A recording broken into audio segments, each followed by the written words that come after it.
Siapa sih pembuat mujizat? Tuhan yang menciptakan langit dan bumi. Kulayangkan mataku ke gunung-gunung. Sekali lagi saya sangat senang dengan Mazmur ini, 121. Kulayangkan mataku ke gunung-gunung. Dari mana datangnya pertolonganku? Pertolonganku adalah dari Tuhan yang menciptakan langit dan bumi. Ini adalah pengakuan iman, pengakuan di mana kita percaya Tuhan yang baik itu ada di hidup kita. Ya, banyak orang percaya Tuhan yang menciptakan langit dan bumi. Ya, tetapi mereka tidak mengerti mengapa Tuhan menciptakan langit dan bumi. Tapi kita mengerti Tuhan begitu mencintai bumi, manusia yang Dia ciptakan sehingga Dia menjadi manusia. Yesus Kristus menyelamatkan kita. Sehingga Dia mati di atas kayu salib. Bukan hanya mati, tetapi juga bangkit di hari yang ketiga untuk menyatakan bahwa Dia adalah Tuhan. Dia bukan manusia yang menjadi Tuhan, bukan, tetapi Dia adalah Tuhan yang menjadi manusia yang ada di antara kita. Setelah hari yang ketiga Dia bangkit, Dia kemudian naik ke surga, karena disitulah tempatnya dipermuliakan. Tapi manusia kita, orang-orang percaya, tidak dibiarkan sendiri, tidak dibiarkannya sebagai anak yatim piatu dalam iman, tidak, karena Dia mencurahkan rohnya. Siapakah rohnya? Itu Tuhan sendiri. Tuhan itu bukan roh, sekali lagi saya katakan Tuhan bukan roh, tetapi Tuhan mau menjadi roh supaya masuk ke hidup kita. Kalau Tuhan itu tidak menjadi roh, Dia tidak bisa masuk. Tuhan itu adalah segalanya. Tuhan itu adalah kekuasaan yang besar. Kalau Dia bertemu dengan manusia, kita berdosa, kita yang mati. Tetapi Dia membatasi dirinya untuk menjadi roh. Bagaimana Dia sudah membatasi dirinya menjadi manusia, Yesus Kristus. Tuhan bisa menjadi apa saja, Dia karena Dia adalah Maha Kuasa. Dan Dia mau menjadi roh supaya bisa tinggal di hati. Puji Tuhan. Saya yang berdosa tinggal bersama dengan Allah, tinggal bersama dengan Tuhan yang menciptakan langit dan bumi. Sehingga hidup saya berjalan, hidup saya alami mujizat demi mujizat terjadi di hidup saya. Kenapa mujizat bisa terjadi di hidup kita orang percaya? Karena ada si pembuat mujizat, Tuhan yang menciptakan langit dan bumi. Tinggal di hati. Bapak Ibu Saudara, ini adalah kemurahan Tuhan. Tuhan saja saya mau katakan sumber pertolongan.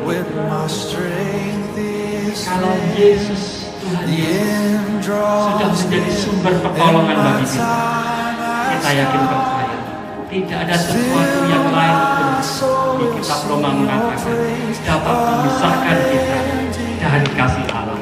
Ini hal yang luar biasa. Kita membaca ayat-ayat di dalam dalam kisah para rasul ini. Dan ini menggambarkan bagaimana orang percaya pada awal-awal setelah ditinggal oleh Tuhan Yesus, tetapi mereka tetap berjalan bersama Tuhan yang tinggal di hati mereka, yaitu Roh Kudus. Baik saudara, kita bisa buka dalam kisah para rasul ayatnya yang pertama sampai dengan ayatnya yang ke-10.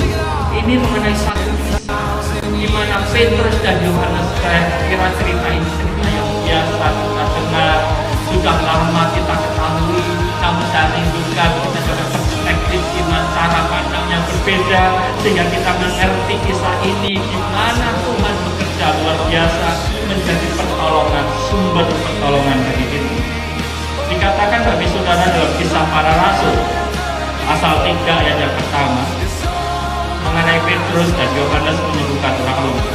Ayat 1. Pada suatu hari menjelang waktu sembahyang, yaitu pukul 3 petang, naiklah Petrus dan Yohanes ke bait Allah.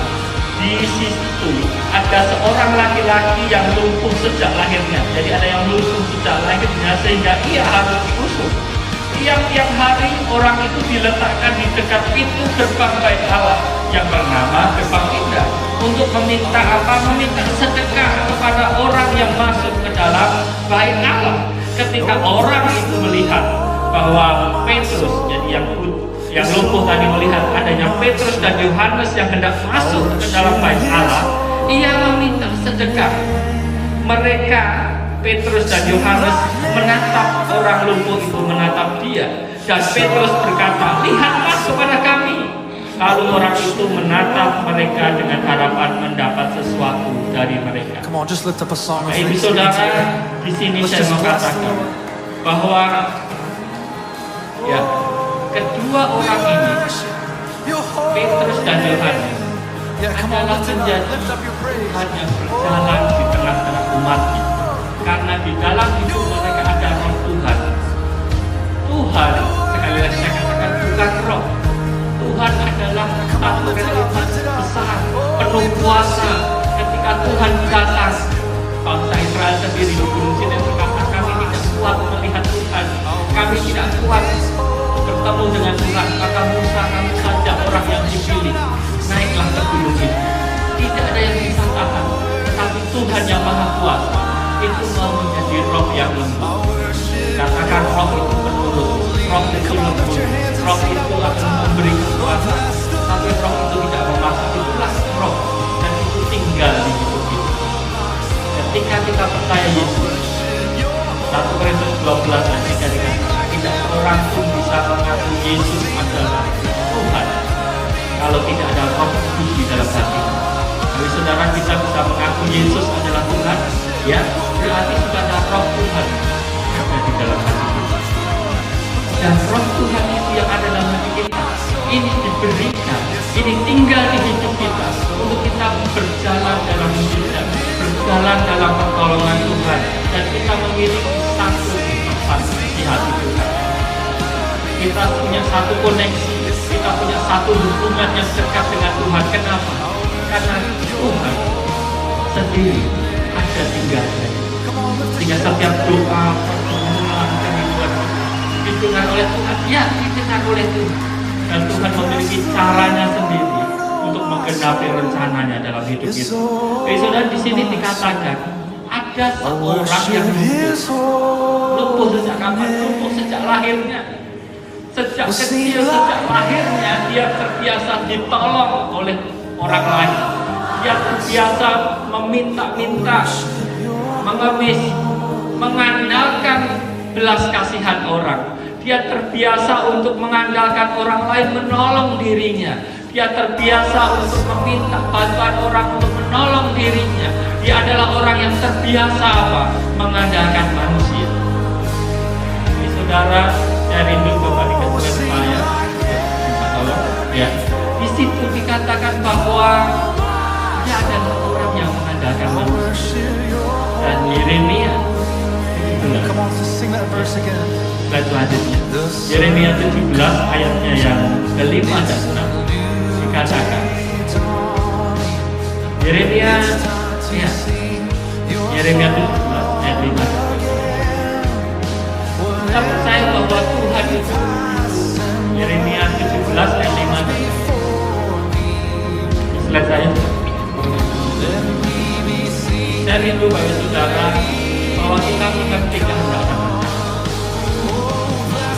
Jangan kita mengandalkan manusia, jangan kita mengandalkan diri kita, karena dikatakan terkutuklah. Beginilah firman Tuhan, terkutuklah orang yang mengandalkan manusia, yang mengandalkan kekuatannya sendiri, dan yang hatinya menjauh daripada Tuhan. Mengapa orang yang mengandalkan manusia, mengandalkan kemampuannya dikutuk oleh Tuhan? Karena akhir dari mengandalkan manusia, mengandalkan dirinya adalah hatinya menjauh daripada Tuhan. Padahal Tuhan sudah mendekatnya di hati. Bahkan dia mau tinggal di hati kita. Tetapi banyak orang berkata, saya tidak butuh. Tanpa Tuhan itu aku bisa hidup. Tanpa Tuhan itu aku bisa melakukan ini dan melakukan itu. Tetapi Tuhan itu nyata hari-hari. Apa yang dia pikirkan, apa yang dia miliki, apa yang dia andalkan,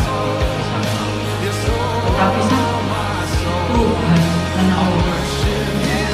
Tetapi satu saja, Tuhan itu penuh kasih. Dia penuh dengan balas kasihan.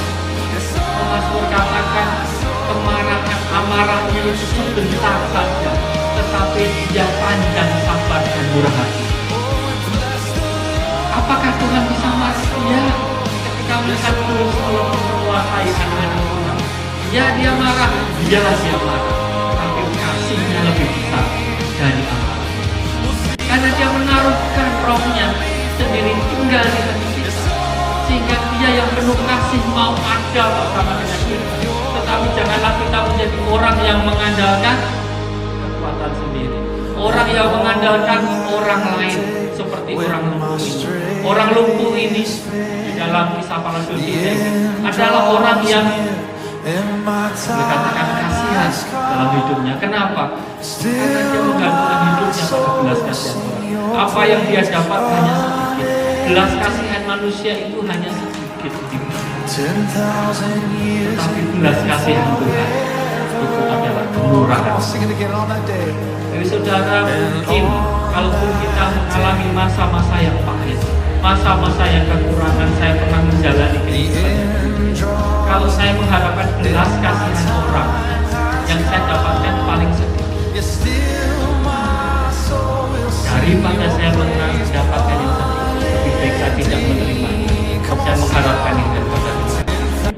Dan kemurahan Tuhan dibukakan dalam kehidupan bagi saudara. Bagi orang yang mengandalkan Tuhan, kemurahannya dibuka bebas. Sehingga kita mendapatkan kemurahan ini. Saudara, saya berasal, nama saya Nisa Biasa, saya mengalami juga baru bergabung di gereja ini.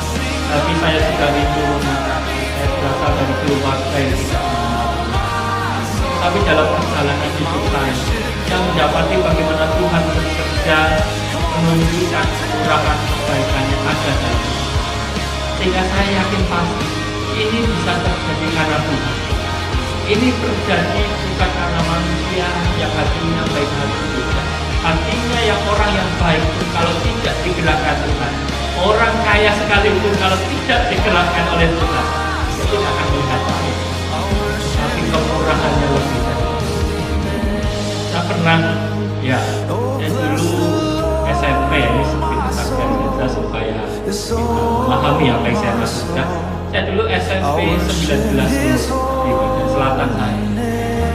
Kemudian saya melanjutkan di STM 1 di mana saya pernah mengalami di STM 1 itu tiba-tiba ada aturan ya dari satu bulan itu menjadi semester, sehingga PKL-nya yang biasanya 3 bulan jadi 6 bulan.